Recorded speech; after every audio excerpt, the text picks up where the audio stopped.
The Trump administration is expected to announce today it's ending DACA, the program that protects undocumented immigrants brought to the U.S. as children from deportation. Sources close to the president say that he'll halt the immigration policy with a 6-month delay to give Congress time to come up with an alternative. Attorney General Jeff Sessions is holding a briefing on the matter later this morning.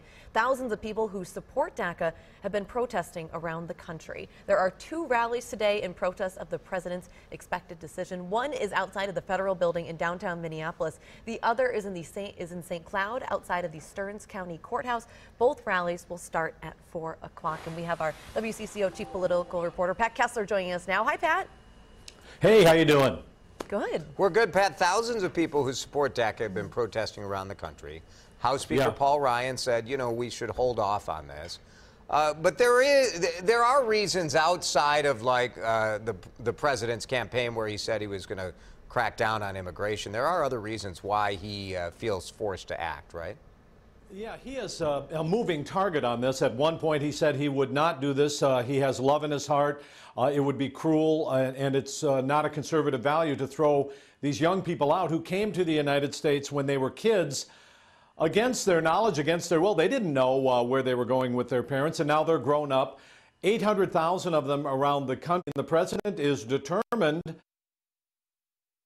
doing it in the lap of Congress. To be fair, Congress has had the opportunity for years under the last 2 presidents to take care of this, and it has not been able to do it.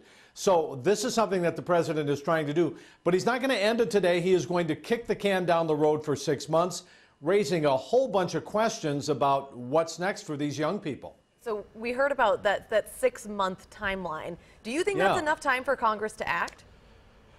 Well, they haven't acted in a decade, so it doesn't appear to be, but maybe the president is trying to put more pressure on them to come up with something. But in the meantime, it raises so many questions. In 6 months, does it mean all of these kids are going to be deported?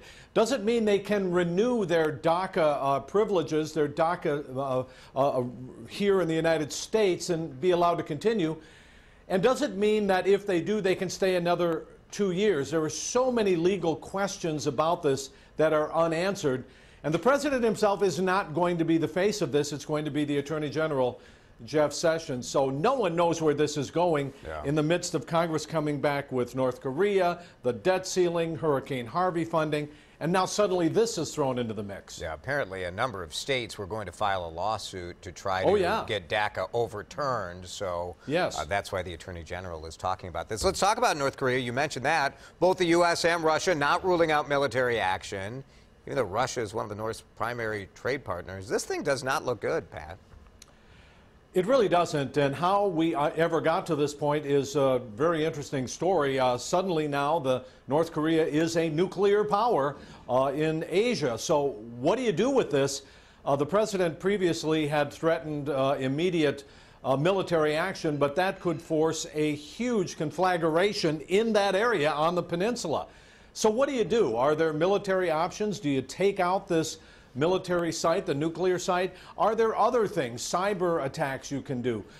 This is a very tough one. It may come down to the United States and China just accepting there is another nuclear power in the world. And that's a really tough thing to accept. Sure is. Pat, thank you. We'll see you on TV at 5 and 6 today. You bet.